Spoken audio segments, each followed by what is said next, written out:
do livro Missionários da Luz. Vamos começar o capítulo 11 hoje, né? Então, para que a gente possa nos harmonizarmos, nós vamos fazer o nosso exórdio com a Adriana, o exórdio, livro Caminho, Verdade e Vida. Hoje a proposta de leitura é o capítulo 51 desse livro, que é intitulado Meninos Espirituais. Antes disso, a agenda proposta, a data de 14 de maio, que nos traz a mensagem: a conquista da crença edificante não é serviço de menor esforço. Essa mensagem ela foi extraída do livro Vinha de Luz, de Emmanuel. Então, nós convidamos a Adriana para poder proferir a leitura do exórdio.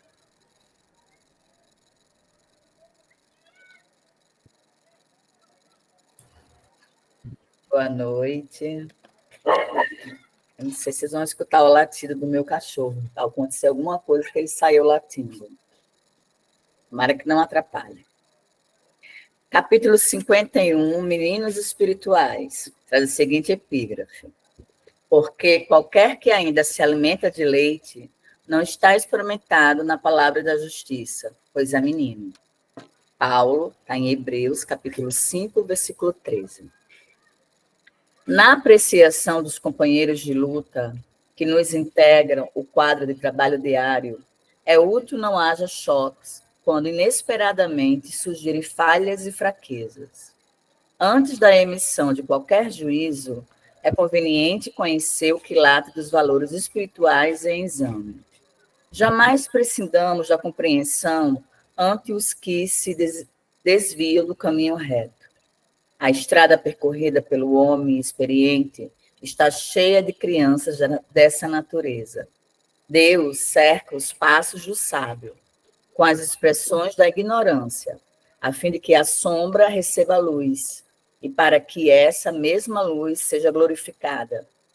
Nesse intercâmbio substancialmente divino, o ignorante aprende e o sábio cresce. Os discípulos de boa vontade necessitam da sincera atitude de observação e tolerância. É natural que se regozijem com o alimento rico e substancioso, com que lhe és dado nutrir a alma. No entanto, não desprezem outros irmãos, cujo organismo espiritual ainda não tolera, senão o leite simples dos primeiros conhecimentos. Toda criança é frágil, e ninguém deve condená-la por isso. Se tua mente pode livrar no voo mais alto, não te esqueças dos que ficaram no ninho, onde nasceste e onde estiveste longo tempo, completando a plumagem. Diante dos teus olhos deslumbrados, alonga-se o infinito. Eles estarão contigo um dia, e porque a união integral esteja tardando, não os abandone ao acaso, nem lhes recuse o leite que amam e de que ainda necessitam. Que assim seja. Que assim seja. Obrigado, Adriana, pela leitura do exórdio. Então, harmonizados pelo exórdio, nós convidamos a Liana para poder proferir a prece de início do nosso estudo.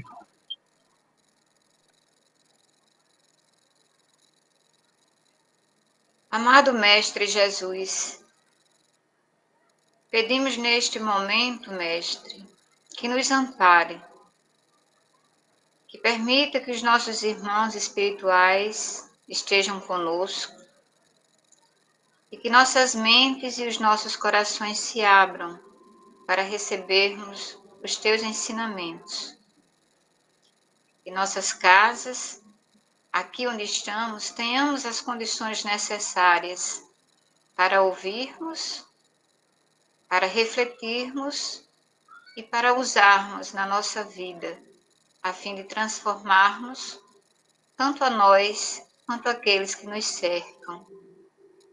Mais uma vez agradecemos pela oportunidade e, através dos teus ensinamentos, encontrarmos o caminho de luz. Que saibamos usar todas as palavras nosso dia a dia, transformando os nossos ensinamentos e ações, para que progridamos individual e coletivamente. Que assim seja. Que assim seja, graças a Deus. Obrigado, Liana, pela prece de início. Então, podemos dar recomeço ao nosso estudo do nosso livro Missionários da Luz. Completamos o capítulo 10 ontem, no encontro passado, e hoje nós vamos dar início ao capítulo 11, chamado Intercessão. Lembra a todos que o nosso estudo é um estudo participativo, ele necessita da participação de todos para que nós possamos desenvolver o melhor estudo com a participação dos irmãos espirituais que se encontram em cada lar aberto ao nosso estudo. Então, vamos lá.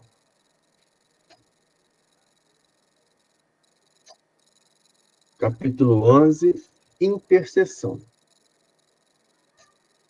Certa noite, finda a dissertação que Alexandre consagrava aos companheiros terrenos, meu orientador foi procurado por duas senhoras, que foram conduzidas em condições especialíssimas àquele curso adiantado de esclarecimentos.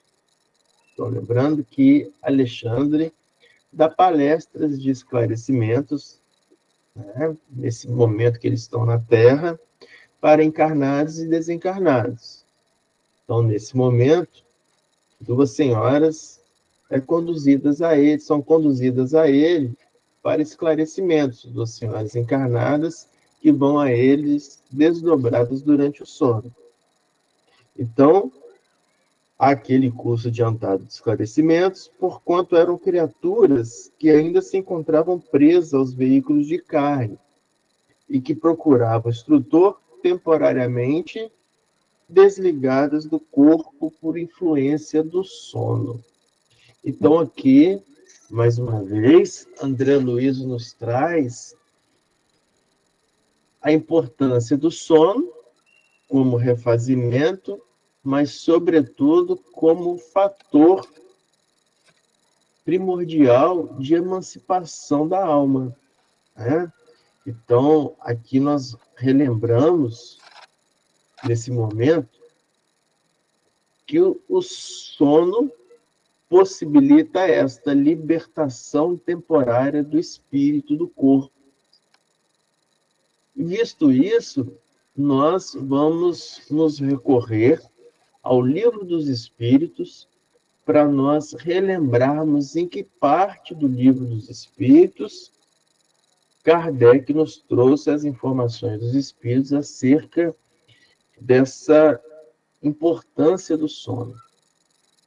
Então, vamos lembrar que o Livro dos Espíritos é dividido em 4 partes.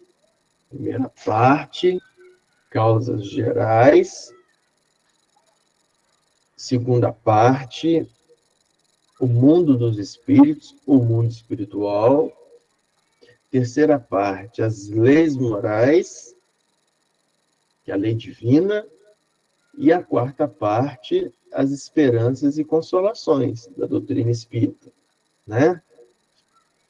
Na segunda parte, o mundo dos espíritos, que é o livro segundo, né? O capítulo 8 fala sobre emancipação da alma. Então, a temática emancipação da alma, ela é abordada dentro do capítulo 8 do livro segundo dos Espíritos, que é o mundo espiritual. Dentro do capítulo 8, a emancipação da alma, o primeiro tópico do capítulo 8 é o sono e os sonhos. São 12 perguntas e respostas, as perguntas 400 a 412, para nos explicar melhor sobre a expansão da alma, a emancipação da alma. Na pergunta 401, Kardec pergunta para os espíritos: durante o sono, a alma repousa como o corpo, né? Se a alma descansa. E os espíritos respondem que não. Ainda complementa que o espírito jamais está inativo. O que precisa de descanso é o corpo físico, devido às leis naturais. Mas o espírito não, né?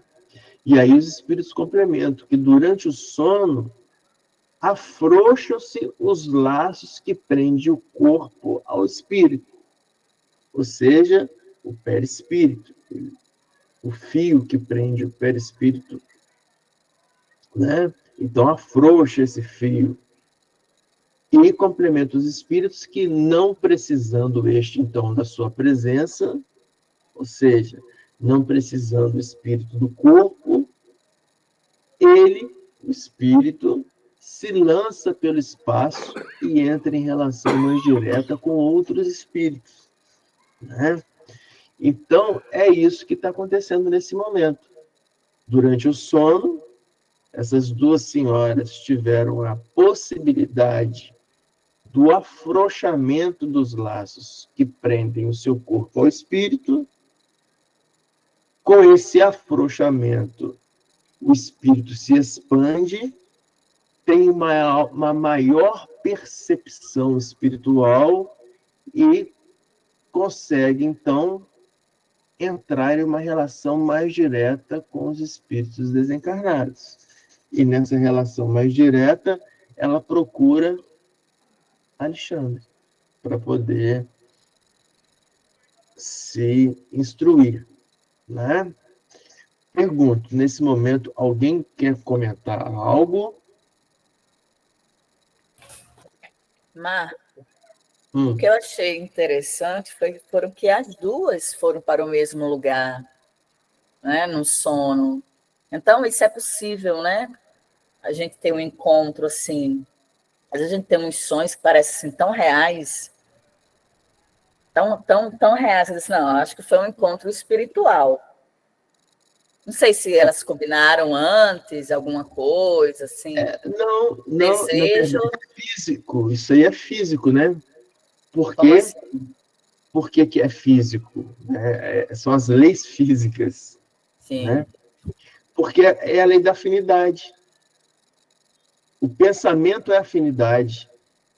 Se nós nos afinamos com o pensamento, nós nos encontramos com aqueles irmãos que estão com o pensamento afinado naquilo. Mas uma não estava sendo obsediada? Então, como ela conseguiu chegar até Alexandre? É por isso que eu acho que foi a outra que levou. Na verdade, ela vai mostrar mais para frente, né? Na verdade, ela está querendo explicação, né, para uma determinada situação. A senhora que é mais evoluída vai levá-la para que ela possa ter essa explicação. Então, o que acontece? Né? Duas amigas, uma passando por um problema e a amiga tentando resolver o problema dessa outra. Quando elas dormem, estão unidas pelo pensamento. É físico, né? Lei da atração. Então, essa união do pensamento faz com que elas se unam para poder resolver isso, entendeu? Foi claro? Foi sim, entendi. Beleza. Alguém quer fazer mais um comentário a respeito disso? Não? Tá. E aí, dentro desse tópico também, nós vimos essa questão 401. A próxima questão, Kardec pergunta para os espíritos, na questão 402, como podemos julgar, então, a liberdade do espírito durante o sono, né? Como que a gente pode caracterizar essa liberdade, esse desprendimento que o espírito tem durante o sono? Aí os espíritos respondem pelos sonhos. Quando o corpo repousa, acredita-o, tem o espírito mais faculdade do que no estado de vigília. E nesse momento, que aumenta as faculdades do espírito, né, do que no estado de vigília, ou seja, no estado quando está acordado, ele tem mais propriedades espirituais. Então, os espíritos colocam para a gente que, nesse momento de desprendimento, o espírito lembra-se do passado, e algumas vezes consegue prever o futuro. Completa. Adquire maior potencialidade, lógico, ele se desprende, né? Então ele tem uma maior sensibilidade, uma maior potencialidade. E pode pôr-se em comunicação com os demais espíritos, como nós vimos, quer deste mundo, quer do outro. Isso é interessante, Adriano, que explica isso. Quer deste mundo que quer os espíritos encarnados, né? Então, quando afrouxa os laços, eles possibilitam a comunicação entre os espíritos encarnados. Então, quando essas duas amigas, uma que estava passando com um problema e outra que estava conectada com ela, quando elas dormem, afrouxam os seus laços e uma entra em contato com a outra, né? A que é mais evoluída espiritualmente procura a que está com problema para conduzi-la até Alexandre. E aí completa os espíritos. O sono liberta a alma parcialmente do corpo, né? Então é isso que nós precisamos de ter essa informação.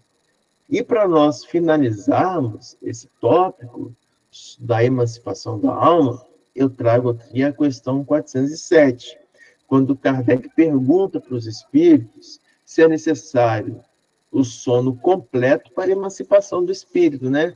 Ou seja, é necessário você deitar e apagar, né? Aquele desligar, né? Aquelas pessoas que têm a capacidade, né, de cair na cama e se desligar de tudo, ou um sono parcialmente, né? Ou seja, será que somente aquelas pessoas que desdobram são aquelas pessoas que deitam na cama e apagam por completo, ou não? E aí os espíritos respondem. É necessário, pergunta Kardec, se é necessário o sono completo. Os espíritos respondem que não. Basta que os sentidos entrem em torpor para que o espírito recobre a sua liberdade. Então, o que é isso? Basta que o corpo relaxe, né? Relaxe o corpo, relaxe a mente, e aí, para que o espírito possa ter essa liberdade. Completa os espíritos, informando para a gente que, para se emancipar, ele, o espírito, se aproveita de todos os instantes de trégua que o corpo lhe concede. Por exemplo, esse relaxamento é um momento de trégua, desde que haja prostração das forças vitais, né? O espírito se desprende, tornando-se tanto mais livre quanto mais fraco for o corpo. Ou seja, o espírito torna mais livre quanto mais relaxado estiver o corpo, não necessariamente dormindo. E aí nós entendemos, né, a facilidade de Chico Xavier em se desdobrar espiritualmente enquanto estava trabalhando no centro. Eurípides Barçanufo, ele foi professor, né, durante grande parte do tempo da sua vida, quando encarnado, e quando ele estava dando aula no conhecido segundo grau de hoje, né, ensino médio, para os seus alunos, os alunos deles já sabiam quando o Eurípides estava se desdobrando, durante a aula. E o Eurípides se desdobrava para poder fazer atendimento farmacêutico, que ele era farmacêutico prático, né?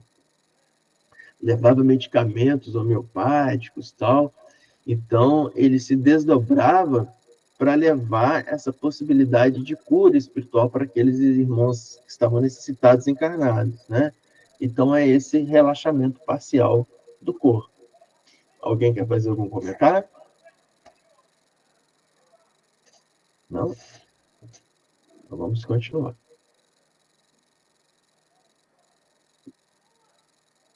Então, continuando a nossa leitura.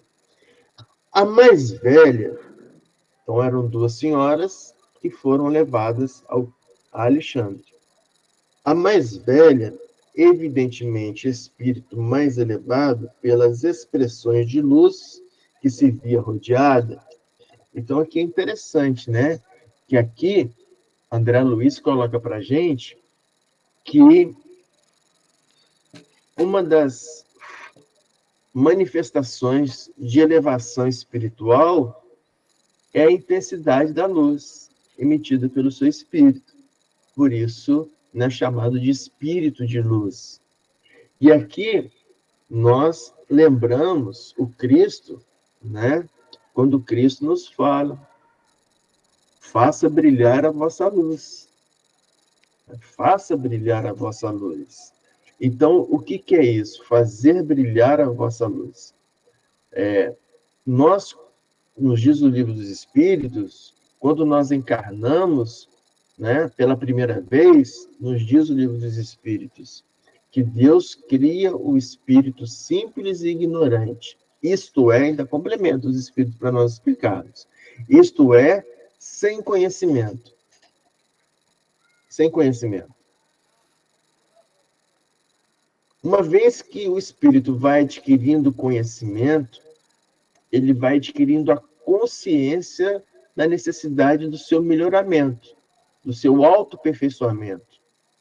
Então, quanto mais o espírito se enobrece pelo conhecimento e pela prática do bem, mais ele vai acendendo a luz onde existiam trevas, né? Treva, a falta da luz é devido à falta de informação e evolução espiritual. Quanto mais nós vamos nos evoluindo espiritualmente, adquirindo conhecimento e fazendo com que esse conhecimento seja vertido para a prática do bem para o próximo, nós vamos acendendo as nossas luzes.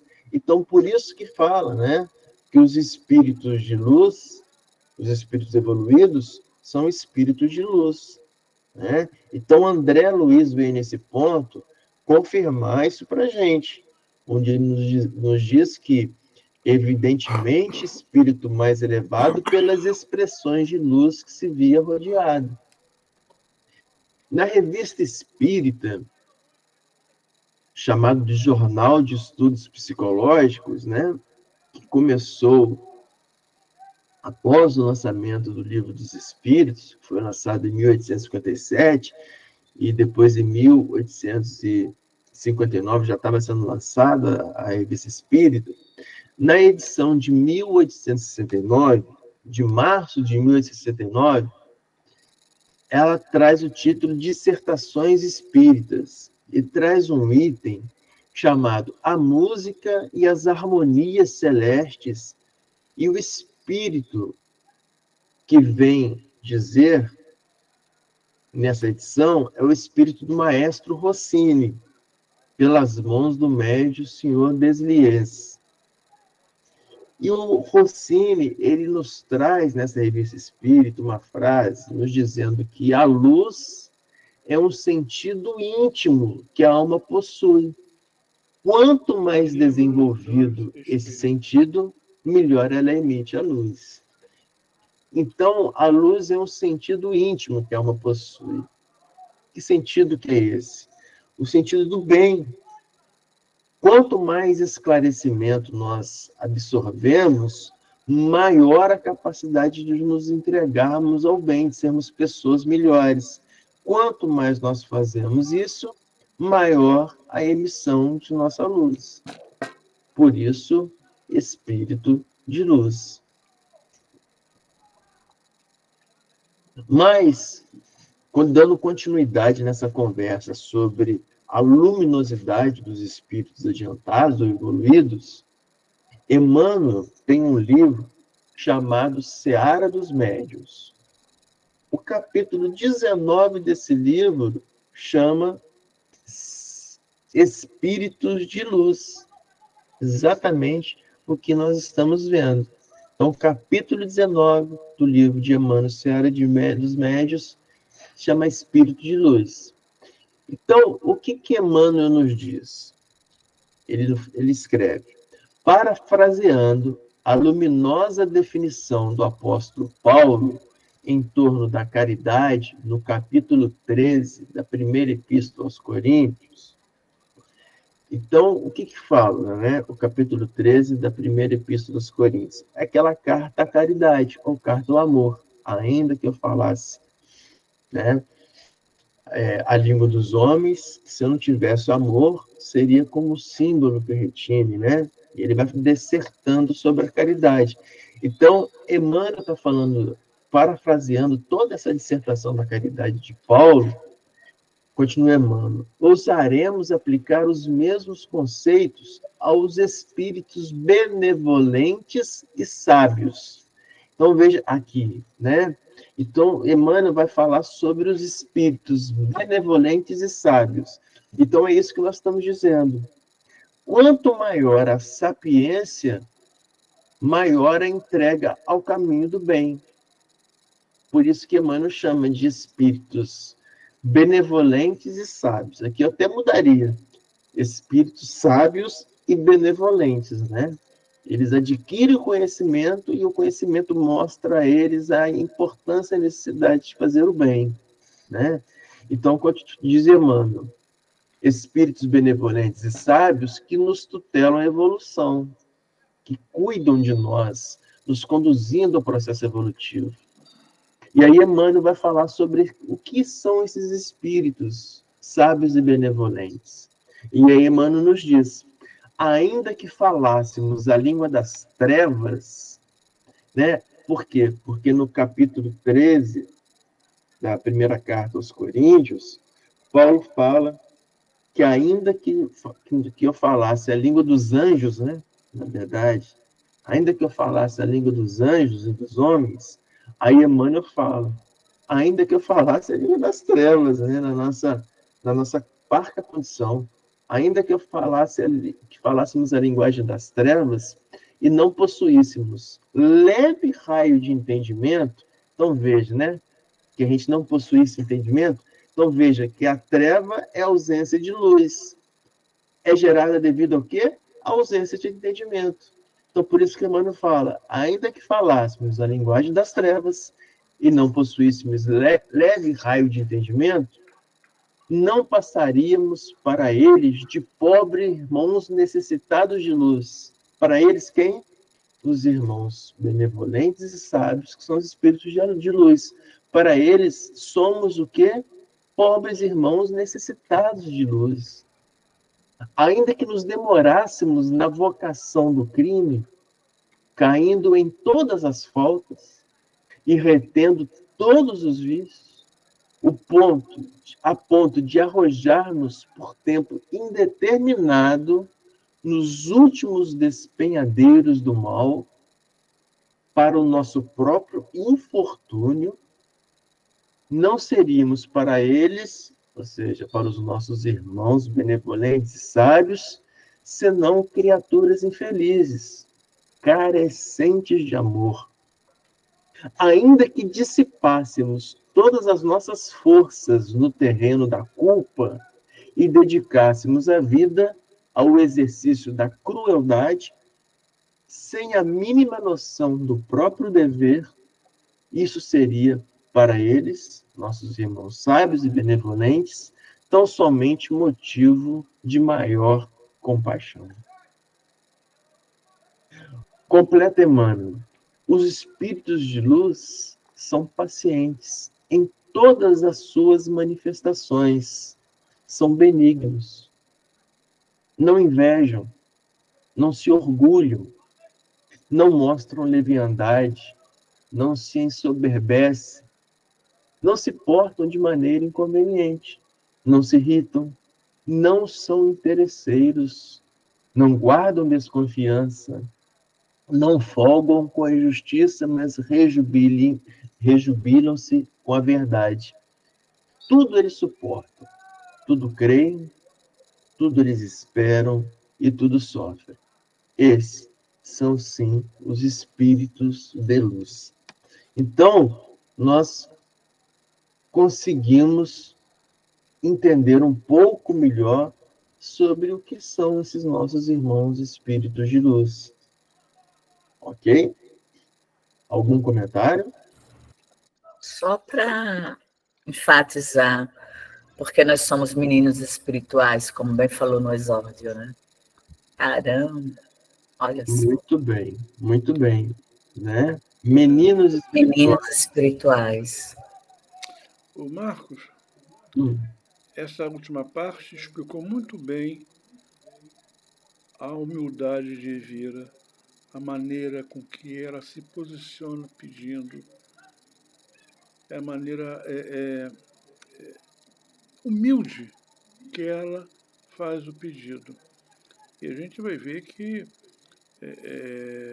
da outra parte não foi também diferente, né? Foi muito humilde também na resposta. Às vezes a gente fica pensando que muitas das vezes tanto pedimos, né, nas nossas orações, e oramos com fervor, oramos com fé, e ligamos o automático e saímos pedindo. E quando nós não somos atendidos, alguns se revoltam, se ficam sem entender por que o Senhor não me atendeu. E a gente constata que muitas dessas vezes nós não estamos preparados para receber aquilo. Tá? Não é que a gente tivesse menos fé ou que orasse pouco. É que nós não estávamos preparados para receber aquilo que você pede com tanto fervor. Tudo ao seu tempo. Era isso. Tudo ao seu tempo, né? Muito bem lembrado. Alguém quer fazer um comentário a mais? Então, vamos dar continuidade, né, à leitura.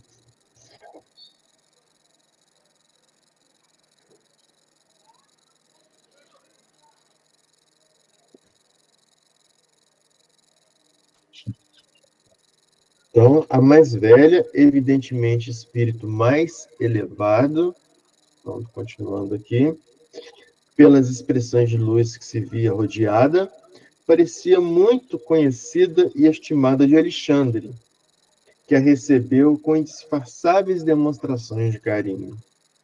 A outra, porém, envolvida em um círculo escuro, trazia o semblante lacrimoso e angustiado. São duas amigas que vão a Alexandre, amigas encarnadas, desdobradas durante o sono, que vão a Alexandre durante a palestra de esclarecimento espiritual de Alexandre, procurá-lo para que pudesse resolver o problema de uma das amigas. Então, uma mais evoluída espiritualmente, um espírito de maior luz, e uma menos evoluída, com semblante enegrecido, né? Com semblante turvo, de ausência de luz. Então, vamos lá. Ó, meu amigo, exclamou a entidade mais simpática, dirigindo ao benévolo orientador depois das primeiras saudações. Trago-lhe minha prima Esther, que perdeu o esposo em dolorosas circunstâncias. E enquanto a senhora indicada enxugava os olhos, em silêncio, acabrunhadíssima, a outra continuava. Alexandre, conheço a elevação e a urgência de seus serviços. Entretanto, ouso pedir sua ajuda para os nossos pesares terrestres. Se houver absurdo em nossa rogativa, desculpe-nos com seu coração clarividente e bondoso. Somos mulheres humanas. Perdoe-nos, pois, se batemos à sua porta de benfeitor para atender a problemas tristes. Etelvina, minha amiga, falou o instrutor com entonação de ternura. Em toda parte, a dor sincera é digna de amparo. Conselho de Alexandre para nós. Em toda parte, a dor sincera é digna de amparo. Toda parte, para todos aqueles que nos procuram. No livro chamado Chico Xavier, A Aurora de uma Vida entre o Céu e a Terra, esse livro é de autores diversos, que foram subscritos por Chico Xavier. O capítulo 77 desse livro chama A Cruz, escrito por Chico. Nesse capítulo chamado A Cruz, Chico nos diz: minha mãe, Por que Jesus, que era Deus, o enviado, veio melhor? Pergunta, mesma conversa sobre o filho e a mãe. Minha mãe, por que Jesus, que era de Deus, o enviado, veio a ser crucificado nos duros braços da cruz? A mãe responde: foi para mostrar que a dor é a portadora da luz, que somente ela conduz a criatura ao Criador, para que pudéssemos ver como se sofre na vida, com paciência, fronte erguida, cumprindo o nosso dever. Mostrou com abnegação que a luta que sustentamos é a cruz que precisamos para conduzir-nos à redenção. Né? Então, mostrando aqui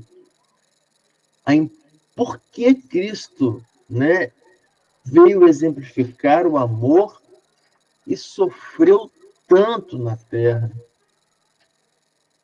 para nos mostrar, né, que ele, o enviado do Altíssimo, teve um sofrimento tão grande e suportou. Nós temos condição de suportarmos os ínfimos sofrimentos que são provas a nós impostas a que estamos submetidos. Colocou a sua mãe Maria o maior sofrimento de mãe para demonstrar para a humanidade, né? Que ela suportou com resignação ver seu filho sofrendo, torturado e desencarnando frente aos olhos dela, para exemplificar às mães de toda a terra que têm os corações dilacerados pela doença dos filhos, pelo abandono dos filhos, pelo desencarne dos filhos, que nada se cura sem a resignação a Deus, né? Então, são exemplos trazidos para a humanidade de que nós devemos suportar as nossas dores.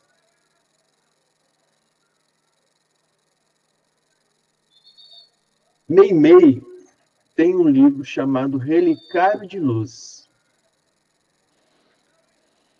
Na verdade, esse livro Relicário de Luz são autores diversos que escreveram diversos capítulos desse livro, mas Meimei, ela assina o capítulo 99 desse livro. E o capítulo 99 desse livro chama A Dor, para nós entendermos aqui que toda dor sincera é digna de amparo. Meimei nos disse que a dor é a nossa companheira até o momento de nossa integração total com a divina lei, ou seja, com o desencarne. Recebe-nos no mundo, oculta nos berços enfeitados. Ela espreita-nos no colo materno e segue-nos a experiência infantil. Depois, observa-nos a mocidade, misturando seus raios quase sempre incompreensíveis com os nossos cânticos de esperanças. E atravessando o pórtico de nossa comunhão com a madureza espiritual, a dor incorpora-se à nossa luta de cada instante. Respira conosco infatigavelmente, marcha ao nosso lado, passo a passo. E ainda que não queiramos, lê, sem palavras para o nosso coração, a cartilha da experiência. Então, algo renovador se realiza dentro de nós, sem que percebamos, e um dia comparece em nossa estrada, conduzindo-nos à morte sublime. Converte-se a estranha companheira dos nossos destinos em suave benfeitora, preparando-nos para a vitória divina, de vez que só ela é bastante forte e bastante serena para sustentar-nos até o ingresso feliz no reino celestial. Né? Então, dando a importância da dor que caminha conosco desde o berço até o desencarne. Cada momento de nossa etapa, ela está conosco, né? E aí eu, pelo menos, quando fui vendo esse texto, eu fui visualizando em cada momento da minha vida as dores diferentes que foram me assaltando, né? Desde as dores de criança, desde as dores de adolescente, as dores da mocidade, né? Que vão se manifestando e necessários para nós. Marcos? Pois não?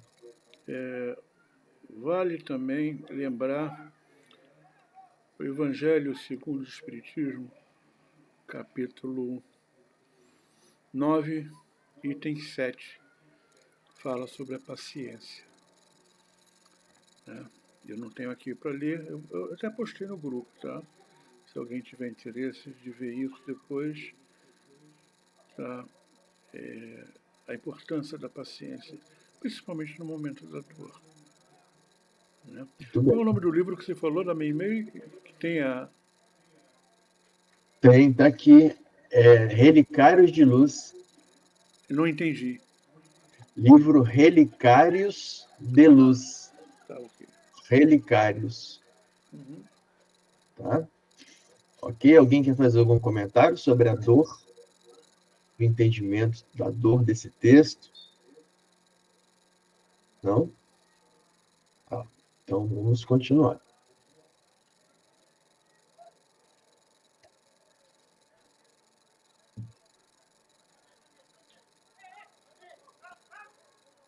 Deixa eu desabilitar aqui, que está dando interferência de som. Pronto. Quem quiser falar, tá? Só abrir o som e pode fazer o comentário. Então, em toda dor, continuar. Em toda parte, a dor sincera é digna de amparo. Se há sofrimentos na carne, existem também aqui onde nos encontramos sem os despojos grosseiros. Então, Alexandre falando, né? Se tem sofrimento na carne, também no mundo espiritual também. Né? Por quê? Porque a dor está ali mostrando a necessidade de evoluir, de crescer, né? De sublimar-se. Né? E aí, com relação ao sofrimento, tem um livro chamado Estude e Viva. Né? Estude e Viva. Esse livro, ele é assinado por Emmanuel e por André Luiz.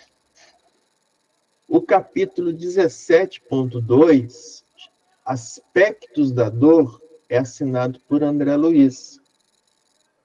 E aí André Luiz nos diz que as lágrimas, em verdade, são iguais às palavras. Nenhuma existe destituída de significação. Somente chega a entender a vida quem compreende a dor. A evolução regula também o sofrimento das criaturas, e nelas se evidencia mais superficial ou mais profunda, conforme o aprimoramento de cada um. Então, quando aqui André Luiz nos diz, né, que tudo tem o seu significado, né, as lágrimas como as palavras, né, então cada lágrima tem o seu significado, a dor também. E uma coisa interessante que André nos fala é que somente chega a entender a vida quem compreende a dor, né? Leon Denis, né, tem aquele livro, Problema do Destino e da Dor, né? Então, mostra isso, né? Que enquanto nós não procuramos entender que as nossas dores são necessárias para o nosso processo de depuração, né? Depurar significa filtrar eliminar as mazelas, eliminar as toxinas, eliminar as imperfeições, né? Isso é possível com a dor. Então, André Luiz diz que somente entende a vida quem compreende a dor, né? Quem nós entendemos por que realmente nós estamos aqui, né? Porque nós necessitamos de passar por essas provas, por essas intempéries do mundo, né? E aí, André complementa. Se você pretende vencer, não menospreze a possibilidade de amargar algumas vezes a aflição da derrota como lição no caminho para o triunfo, né? E eu digo, né, sempre quando eu dava aula, que nós aprendemos muito mais com os nossos erros do que com os nossos acertos, né? Por isso que eu falava com os meninos, quando eu aplicava a prova, que você errou, você tem que pegar e saber a resposta certa. Por que você errou? Porque senão, você ter errado, você não vai ter benefício nenhum com o seu erro, se não for para você aprender o que é o correto, né? Então, por isso que André Luiz nos fala, né? Que a aflição da derrota dá lição do caminho para o triunfo. Aprende melhor quem aceita a escola da aprovação, né? Algum comentário aí, gente, nesse momento? Ô Marcos, desculpe a insistência. Quem tiver o Evangelho segundo o Espiritismo, abre o capítulo 9, item 7, e lê só o primeiro parágrafo. Tá, eu vou fazer essa leitura aqui, tá? Deixa eu pegar aqui, peraí.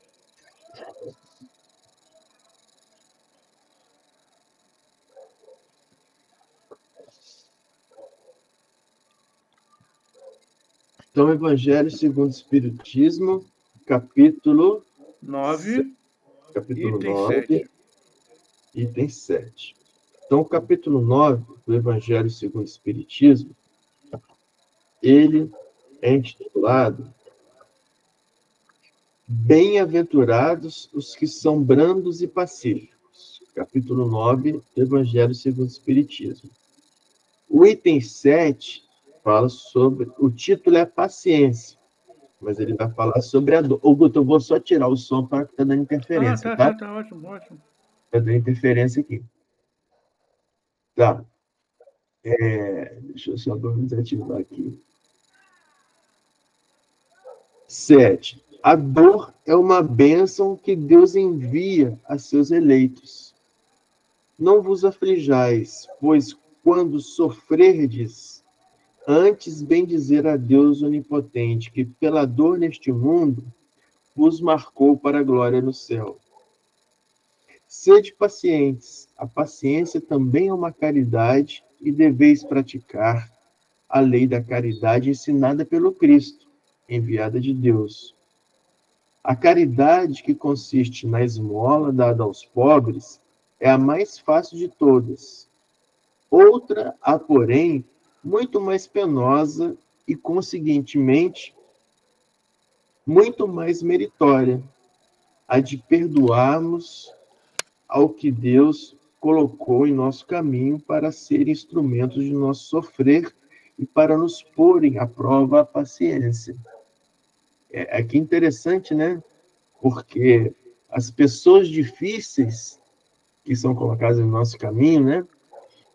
Que nos fazem sofrer, que nos trazem alguma dor, né? São pessoas que receberam uma dádiva difícil de causar esse transtorno, muito por débitos, né? Cometido em outras vidas. Então, por isso que ele diz aqui, né? A nossa necessidade do nosso perdão a essas pessoas. A vida é difícil, bem eu sei, diz os Espíritos. Compõe-se de 1000 nadas, que são outras tantas picadas de alfinete, mas que acabam por ferir. Se, porém, atentarmos nos deveres que nos são impostos, nas consolações e compensações que, por outro lado, recebemos, havemos de reconhecer que são as bênçãos muito mais numerosas que as nossas dores. O fardo parece menos pesado, quando se olha para o alto do que quando se curva para a terra. Coragem, amigos. Tendes no Cristo o vosso modelo. Mais sofreu ele do que qualquer de vós, e nada tinha que se penitenciar. Ao passo que vós tendes de expiar o vosso passado e de vos fortalecer para o futuro. Sede, pois, pacientes, sede cristãos. Essa palavra resume tudo. Quem assina é um espírito amigo em Havre, 1862. Muito bem, Guto. Excelente. Então, o que nós estávamos dizendo, né? O exemplo de Cristo, né? O sofrimento do Cristo como exemplo, as nossas dores como provas de expiação, né? As pessoas que trazem as dores para nós como tarefas difíceis para essas pessoas, que são dignas de nosso perdão, não de nossa revolta, né? E a paciência em suportarmos as nossas dores, para que possamos com ela aprender. Então, né? Importantíssimo essa lição trazida por Guto aí do capítulo 7, do item 7 do capítulo 9 do Evangelho segundo o Espiritismo.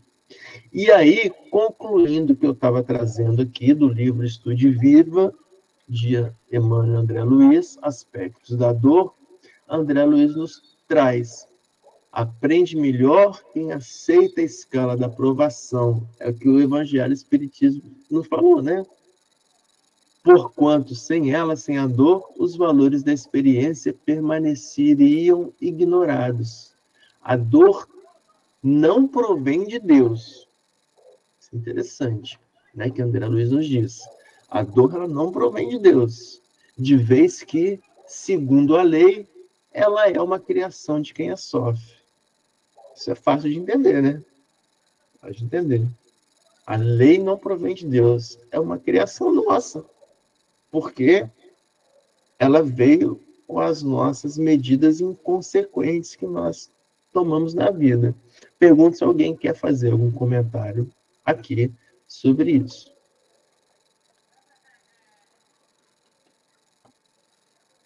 Todo mundo quietinho hoje. Liana, você está sendo convidada a se posicionar a respeito dos comentários que você traz aí com você. Não se sinta intimidada, viu? Sua participação é luz para o nosso estudo. Não, eu vou só acrescentar um exemplo da minha vida, né? Em relação a uma dor muito forte. Inclusive semelhante dessa senhora que está procurando Alexandre para ter explicações sobre a perda do marido, né? Foi exatamente isso. Eu também vivi uma situação semelhante, que eu já falei aqui em outras ocasiões. Eu perdi o meu marido nas mesmas circunstâncias, através de um assassinato, né? E a dor foi dilacerante, como é para qualquer pessoa que perde alguém muito em especial nessas circunstâncias. E eu lembro que na época, envolvida por essa dor tão grande, e eu nem tinha ainda um envolvimento com a doutrina espírita naquela época, porque isso aconteceu há 38 anos. Eu tinha acabado de ter o meu filho, o nosso filho, né? Ele não tinha um mês ainda de vida. Ele tinha exatamente 29 dias quando o pai foi assassinado. E diante da dor tão forte que eu senti com a perda, eu preferi olhar para a vida do filho que acabava de chegar. E consegui observar que não foi à toa que depois de 5 anos de casamento, exatamente naquele momento o nosso filho nascera. É como se Deus houvesse mandado e eu observasse a vinda do filho como uma forma de superar a dor forte que estava vindo naquele momento. Isso sempre esteve na minha cabeça para conseguir suportar essa dor e achar que nada acontece por acaso. Embora eu não entendesse, compreendo a dor da personagem aí do nosso livro, né? Compreendo perfeitamente, mas eu não comecei por aí a buscar o porquê, que eu também não sabia. Mas consegui enxergar, através da vinda do meu filho recém-nascido, que nada acontece por acaso, e isso me fez lidar melhor com a situação. É um exemplo que eu tenho em relação à dor que aparece nas nossas vidas. Muito obrigado, Liana, por você compartilhar, né, esse momento conosco, né? E aí, cada um, né, tem as suas dores, né, os seus momentos difíceis vivenciados, e uma hora a gente se desespera, outra hora se reequilibra, né? O importante é que a gente continue sempre caminhando junto com Cristo na busca do encontro, né, com o nosso Mestre. Alguém quer fazer mais algum comentário a respeito desse tema? Sobre as dores? Né? Ô, Marco, Não, tem uma história parecida, né? pois não? Porque a minha segunda filha, ela nasceu, eu vi nascer e tal, e morreu, e desencarnou. O tempinho que ela precisava passar comigo foi muito pequeno, né? Então foi uma dor, a maior dor que eu já tive também, é sempre com perdas, né? Perdas bem fortes, definidas.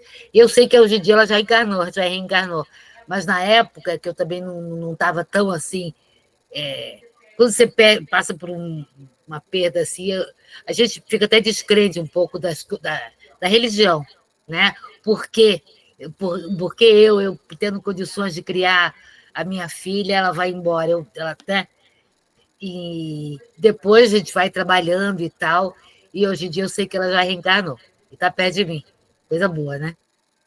Mas é complicado. É difícil, né? Todos os bebês do berçário chorando e eu sei o meu bebê, né? Foi muito triste, muito triste. Nossa. Não existe dor maior ou menor, né? Existe a Não. dor que dilacera o coração, né? Essa dor dilacerou também, nossa senhora. Alguém quer fazer mais algum comentário, gente? Não? Então vamos continuar, né? Então, nesse momento do estudo, a espiritualidade nos abre para nós melhor entendermos, compreendermos as dores na nossa vida, né? Então, Marcos, oi. Só para frisar uma coisinha, né?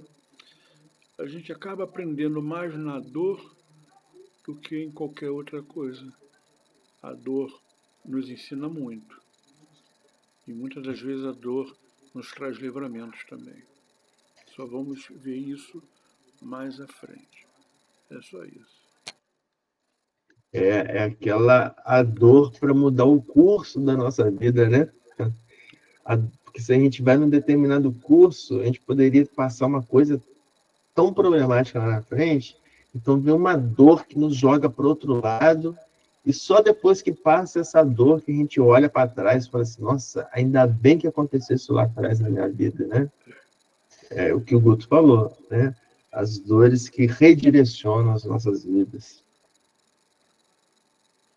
Ok, então vamos lá. Continuarmos. Existem eles também aqui, onde nos encontram os despojos grosseiros, e em todos os lugares devemos estar prontos à cooperação legítima.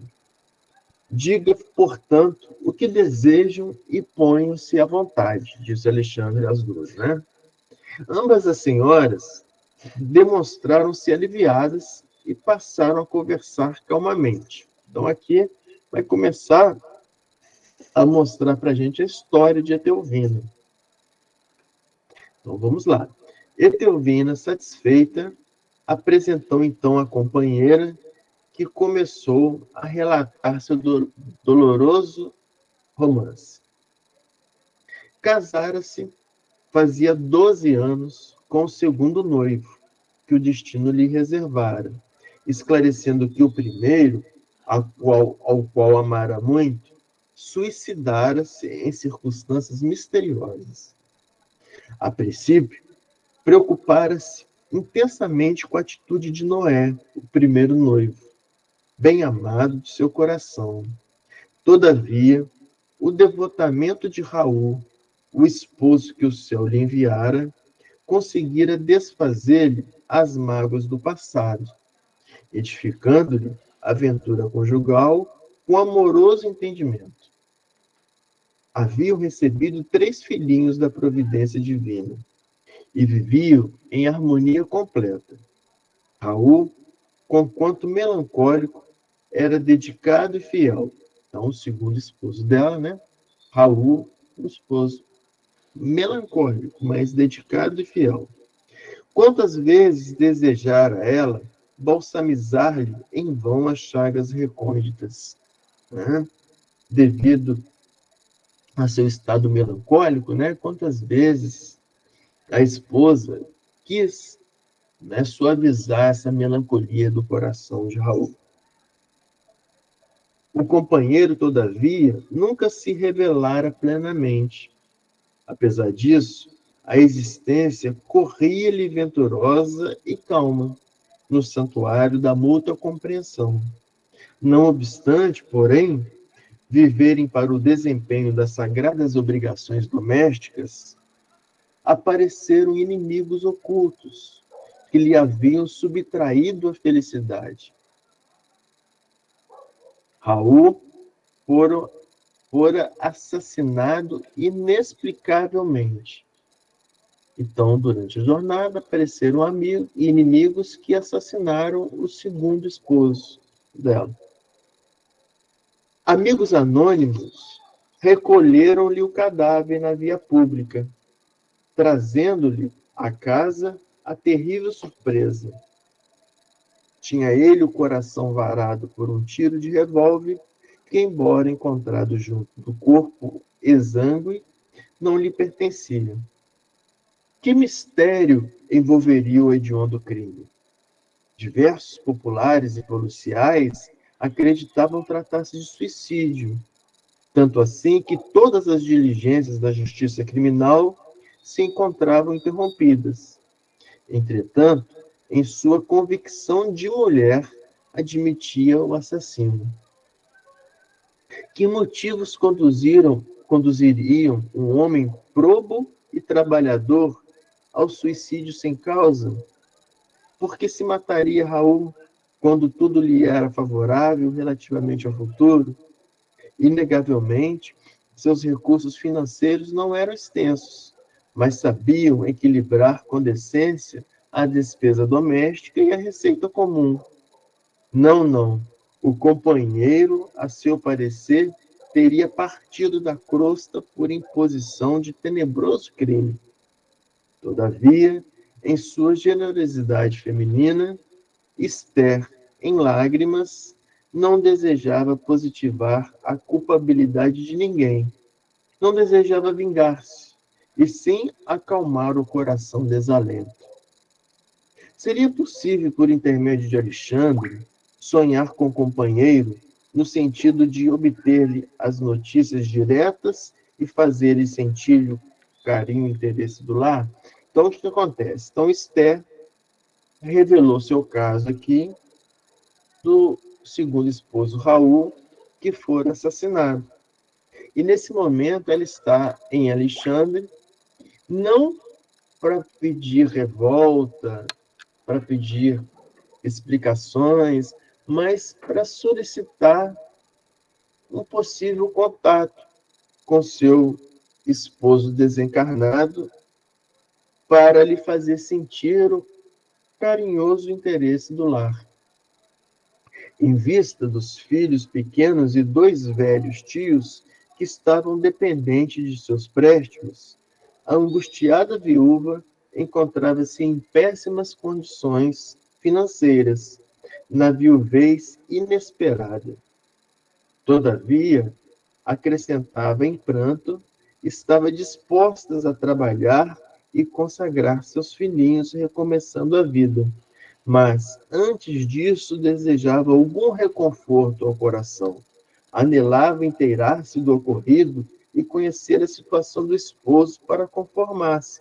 Então, ela está querendo, como um ponto de apoio para recomeçar a sua vida, encontrar com o esposo e saber o que realmente aconteceu, mostrar o carinho que ela tem por ele. Tá? E no fim da longa e sentida exposição, rematava lacrimosa, dirigindo-se ao meu orientador. Então, André Luiz descrevendo isso tudo. Por piedade, generoso amigo, nada me podeis dizer? Que terá sido feito de Raul? Quem teria assassinado? E por quê? A viúva sofredora parecia alucinada de dor e internava-se por meio das mais descabidas indagações. Alexandre, porém, longe de se desgostar com as perguntas intempestivas, assumira atitude paternal e carinhosamente tomou as mãos da interlocutora, respondendo: tenha calma e coragem, minha filha, minha amiga. Então, aqui é o que Alexandre, a espiritualidade, está dizendo para nós. Para todos os problemas, os infortúnios, os desacertos e as dores que nos acometeram e que nos acometem e que ainda nos acometerão. Então, a espiritualidade de luz, por intermédio de Alexandre, está falando para nós e para nossa casa, para os nossos familiares, isso, para sempre. Termos calma e coragem. Neste momento, não é fácil de esclarecer-lhes, né? Aqui é lá, mas ele está falando para a gente agora. No momento da nossa dor, não é fácil de nos esclarecermos. Aí ele completa para Alexandre, para André Luiz. É imperioso se indicar, ou seja, averiguar com cuidado, a fim de solucionar o problema com critério devido. Aí fala para ela: volte, pois, ao lar e descanse a mente oprimida. Então, todos os momentos de infortúnio nosso, recomenda-se que nós descansemos o corpo e a mente, né? Descansemos o corpo e a mente.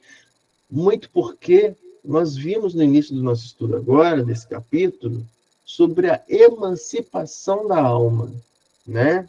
Quando a gente oferece descanso para o nosso corpo, o nosso espírito ele se desliga e vai com mais facilidade ter ao encontro da espiritualidade amiga. Então, nesses momentos de dor, a melhor recomendação da espiritualidade é para que nós repousemos o nosso corpo e descansemos a nossa mente. E aí, Alexandre continua. Ansiedades existem que não se curam à força de raciocínios do mundo, né? Eu estou dizendo que as ansiedades dos nossos corações, elas não vão se resolverem com o raciocínio, com a mente atarefada, né?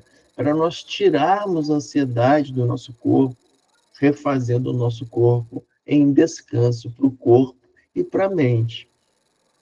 E aí, para o descanso do corpo e da mente. E aí, nós queremos trazer aqui um livro de Emmanuel chamado Encontro Marcado.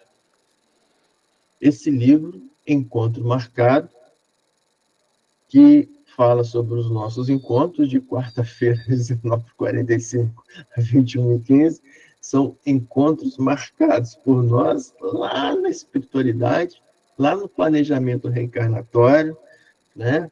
Nós, no planejamento reencarnatório, nós nos confabulamos e dizemos o seguinte um para o outro: Não é fácil lá embaixo, mas nós vamos ter uma oportunidade de uma vez por semana nos encontrarmos para poder esclarecer e instruir a nossa mente com os ensinamentos do Cristo aos moldes das explicações pela doutrina espírita, que é uma fonte de luz esclarecedora.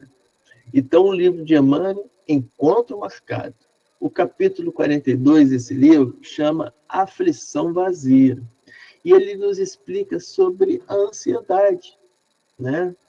A ansiedade que André Luiz está dizendo para nós, que as ansiedades não se curam com a força de raciocínios, né? Então, Emmanuel nos diz, no passado e no presente, instrutores do espírito e médicos do corpo combatem a ansiedade como sendo um dos piores corrosivos da alma. Desde o passado até hoje, os instrutores da espiritualidade que nos assistem e os próprios médicos, eles vêm combatendo a ansiedade como um dos maiores malefícios do corpo.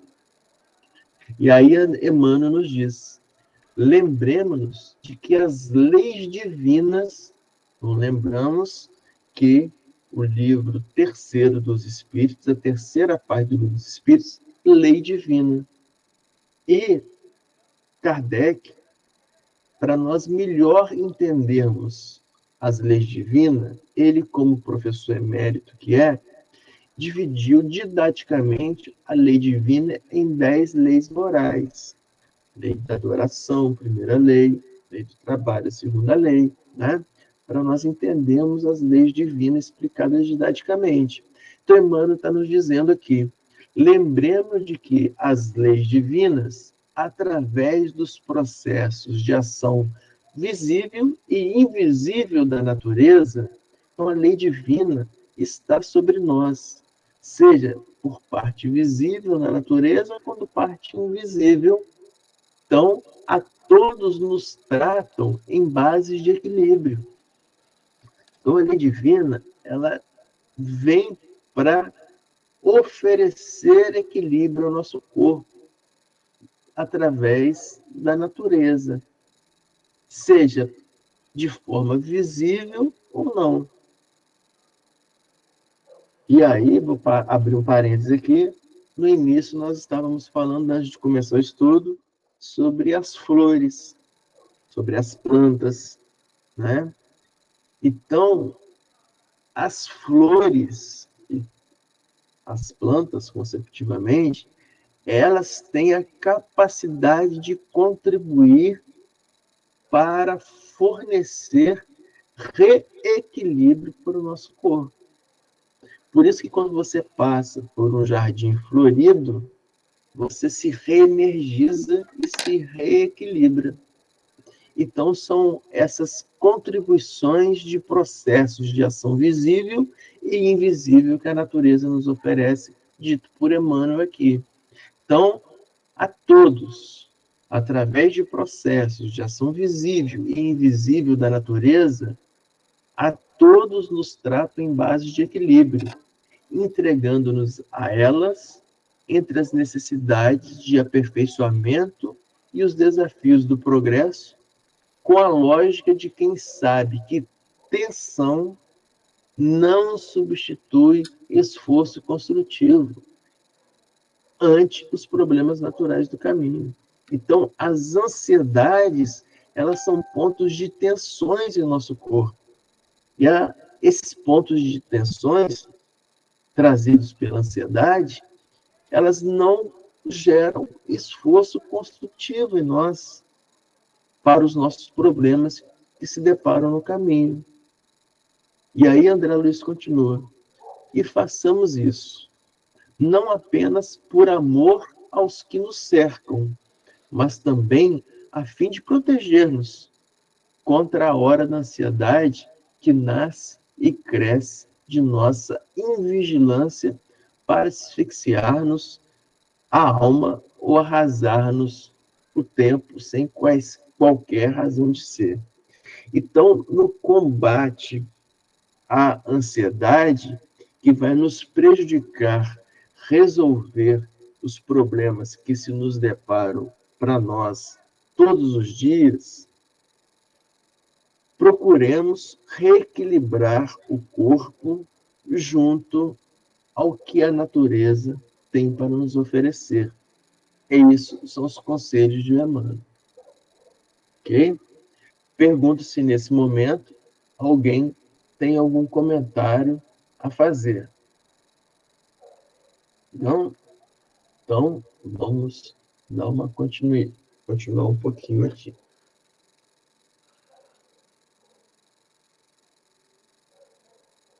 Então, vamos continuar.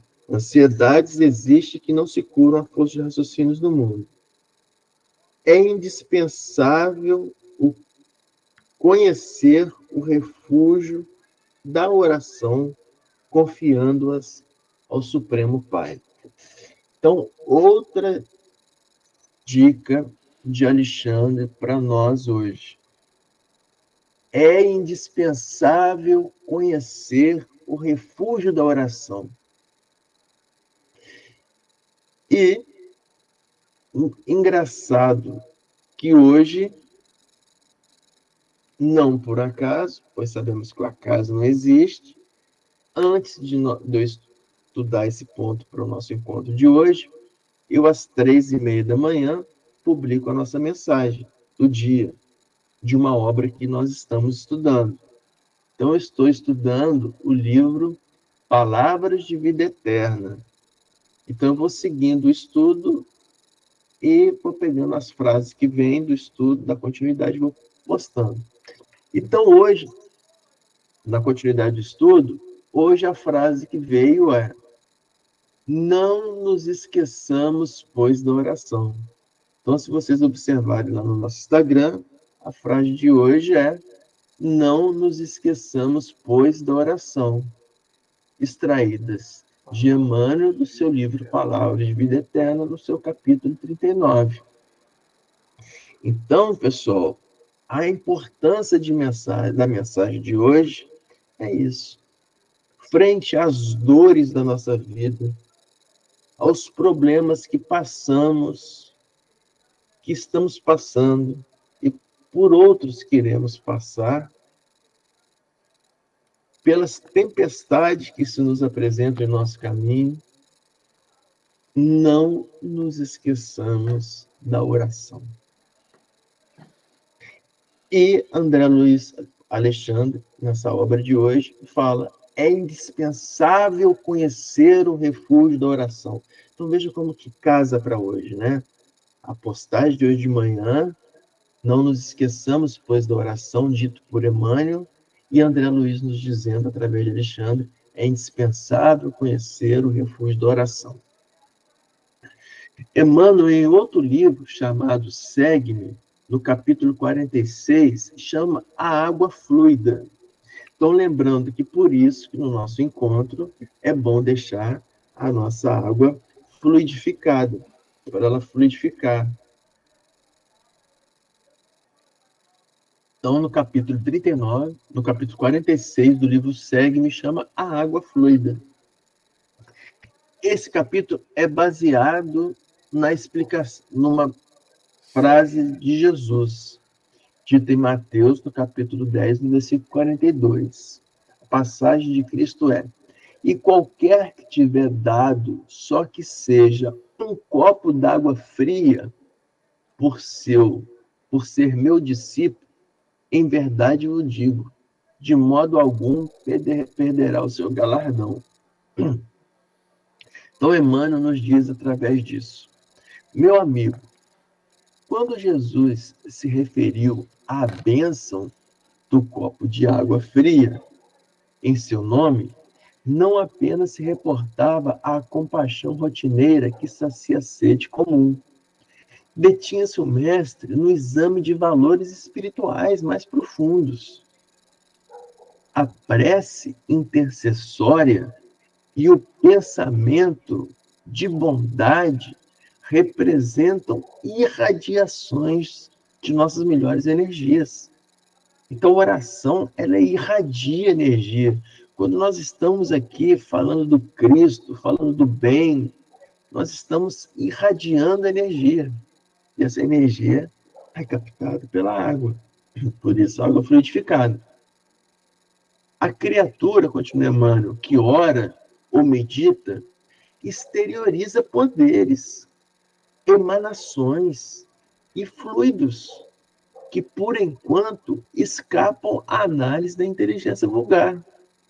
E a linfa potável recebe-nos a influenciação, a água recebe a nossa influenciação de modo claro, condensando linhas de forças magnéticas e princípios elétricos que aliviam e sustentam, ajudam e curam. Né? Então, por isso, foi postado hoje de manhã, ditado por Emmanuel, no livro Palavra de Vida Eterna, não nos esqueçamos da oração. E André Luiz vem nos arrematar o fechamento do encontro de hoje, nos dizendo: é indispensável conhecer o refúgio da oração, né? O abrigo que se faz na oração para qualquer de nossos problemas e tempestades. Pergunto se alguém tem algum comentário a fazer aqui, nesse ponto. Marcos, eu só tenho gostaria de fazer mais uma observação. O meu bebê, a minha menininha, antes de eu ganhar neném, eu sempre faço minhas orações, né? E eu sempre peço que Deus me dê uma criança perfeita. Bom, essa parte eu não contei. A minha filha nasceu com microcefalia. Então, eu não sei se ele me deu a graça de não ter a menina, porque, claro, que eu queria a menina de qualquer jeito, né? Com microcefalia, sem... Enfim, mas a menina não veio perfeita. Eu acho que ele sabia que eu não tinha estrutura, porque eu já tinha uma filha. Depois eu tive mais 2 filhos perfeitos, para criar aquela menina junto com os outros que ele queria me mandar, entendeu? Sim. Uhum. Mas depois eu fui... E ela veio, né, nesse período aí para fazer ainda mais brilhar o seu amor, né? Exatamente. Quer dizer, na época, eles me disseram, não tentamos reanimar a menina.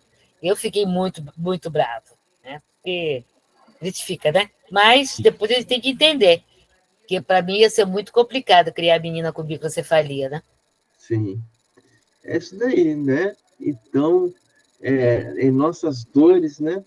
Nós aconselha Alexandre para nós hoje, procuremos nos refugiar sempre na oração. Sempre na oração. Ok? Pois não, Márcio? Márcio, quer falar algo? Tem que habilitar seu microfone, Márcio. Eu estou vendo os depoimentos aí, muitos tristes, né? E a prima aí sabe que eu passei por um período com a minha falecida esposa. Eu estou até na casa aqui da minha cunhada, irmã dela, e foram 3 anos de luta. E o mais difícil de tudo é você estar acompanhando um quadro, dando todo o apoio possível que você possa dar, mas ao mesmo tempo você sentindo que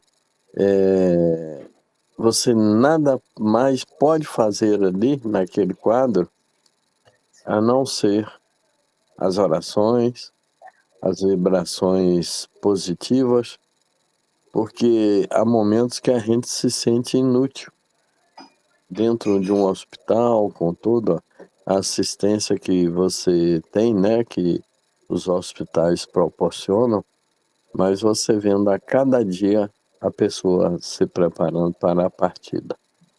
Graças a Deus, com 4 dias da partida dela, ela se manifestou. Numa instituição aqui que nós frequentávamos, aqui em Curitiba, e eu estava em Guarapuava. Depois até eu mando para vocês o texto que ela se manifestou. E se sentindo bem, bem acolhida e tudo. É o que alegra a gente. Mas esses momentos de dores são bastante difíceis. E lá já se foram 9 irmãos meus. E a mais velha agora, né? Só eu e ela com 91. Você vendo que o tempo está chegando a qualquer momento. E já não tenho mais os meus ascendentes. E nem do lado dela tem também os ascendentes mais. Então a gente acompanhou tudo isso e é uma dificuldade, uma situação após outras, mas é a lei da vida, né? E graças a Deus a gente tem a doutrina aí onde se apoiar. É isso. Obrigado, Márcio, pelo seu comentário. E é isso, né? A doutrina espírita é isso. É para nos dar o entendimento, a segurança e a fé, né? Na continuidade da vida e que nós não somos daqui, nós estamos por aqui, né? Nós não somos daqui, nós estamos por aqui. Pois é. Sim. Excelente. Alguém quer fazer algum comentário a mais? Não? Então podemos encerrar por aqui hoje, né? Então nós convidamos a Bianca para poder fazer a prece de finalização de hoje dos nossos estudos. Boa noite, gente. Vamos lá, nessa sintonia de amor, de paz, onde a gente começa a serenizar melhor as nossas mentes. A gente agradece sempre ao nosso bom Jesus, nosso amigo fiel de todas as horas, nosso irmão maior, a luz do teu caminho, Senhor, através do nosso estudo aí de toda semana, que possamos estar sempre unidos, colocando em exercício todo o nosso aprendizado, agradecer a nossa Sagrada Mãe Maria, Mãe que nunca nos abandona, que sempre acredita no nosso potencial de poder melhorar, porque somos filhos do mesmo Pai, porque temos centelha divina dentro de nós, essa centelha divina que nos salva, que nos faz ascender, né, a cada gesto de afeto, de amor, de superação, de superação para conosco, para com os nossos irmãos, né, de convívio. Envia, Mestre, teus mensageiros, teus missionários, teus anjos do bem, da beneficência, abrandando as nossas mentes, nos envolvendo de pensamentos positivos, de coragem, de poder de transformação e de fé.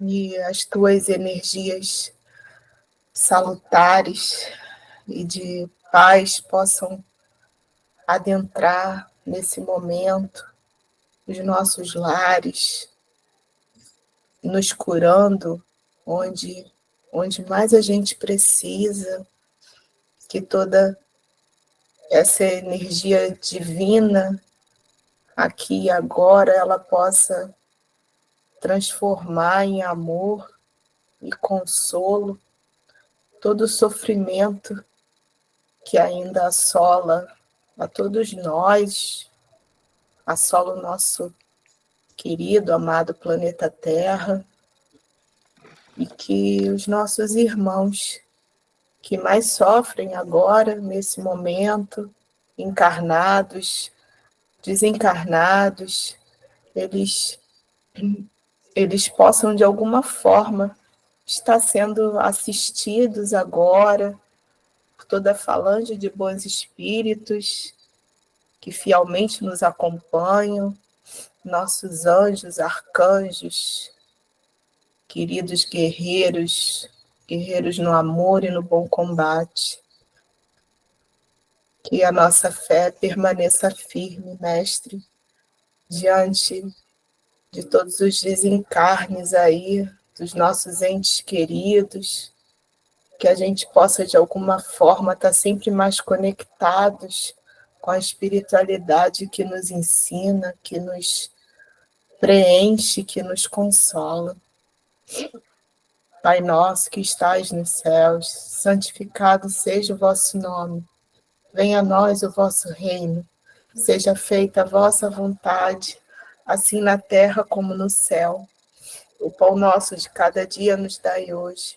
Perdoai as nossas ofensas, assim como nós perdoamos a quem nos tem ofendido.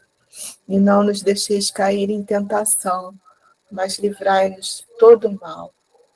Ave Maria, cheia de graça, o Senhor é convosco. Bendita sois vós entre as mulheres, e bendito é o fruto do vosso ventre, Jesus. Santa Maria, Mãe de Jesus, rogai por nós, pecadores, agora e na hora do nosso desenlace. Que assim seja. Graças a Deus. Que assim seja. Bianca, obrigado pela prece final. Gente, obrigado. Vocês. Obrigado por toda a participação, todos os comentários, e que esperamos todos na quarta-feira que vem. Um abraço a todos e boa noite. Boa noite, gente. Boa noite, moçada. Boa noite. Boa noite, boa noite. Boa noite.